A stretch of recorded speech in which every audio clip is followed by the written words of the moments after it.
राधे राधे सभी YouTube channel वाली बहनी से नमस्ते। यह बहुत अच्छा सुंदर देवी गीत सुनाओ जात है। अच्छा लगे तो कमेंट करिए, लाइक करिए, सब्सक्राइब करिए।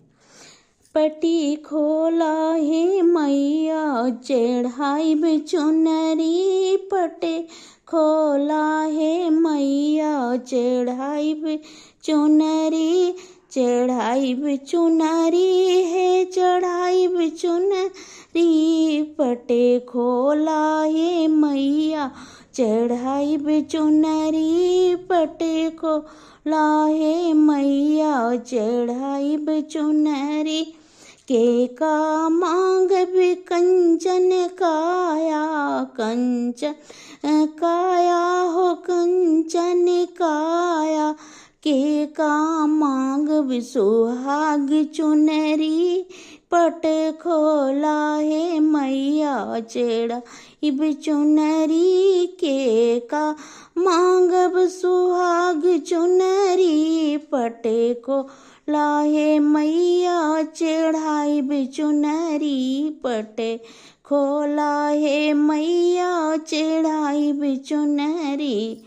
पिया जी का मांग भी कंचन काया, कंचन काया हो कंचन काया, पिया जी का मांग भी कंचन काया, कंचन काया हो कंचन काया, अपना के मांग भी सुहाग चुनरी, पटे खोला हे मैया चढ़ाई चुनरी, अपना का मांगब सुहाग चुनरी, पटे खोला हे मैया चढ़ाई चुनरी, पटे खोला हे मैया चढ़ाई चुनरी।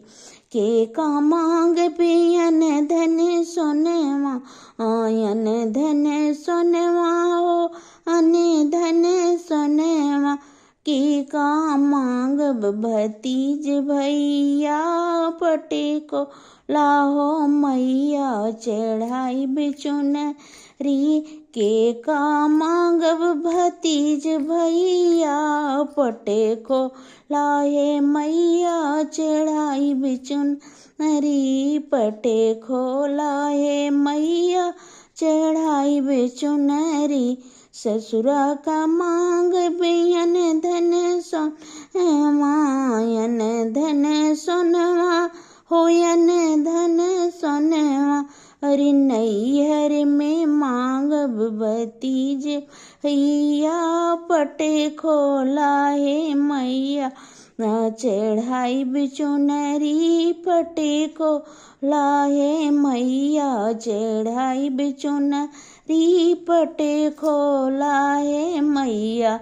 पिया जी के मांग बे रोजी रोज गरेवा, पिया जी का मांग बे रोजी रोजी गरेवा, रोजी रोजी गरेवा हो रोजी रोजी गरेवा, अरे अपना का मांग भरले गोदी आय रे, अपना का मांग भरल गोदिया, पटे खोला हे मैया चढ़ाई चुनरी, पटे खोला हे मैया चढ़ाई चुनरी, पटे खोला हे मैया।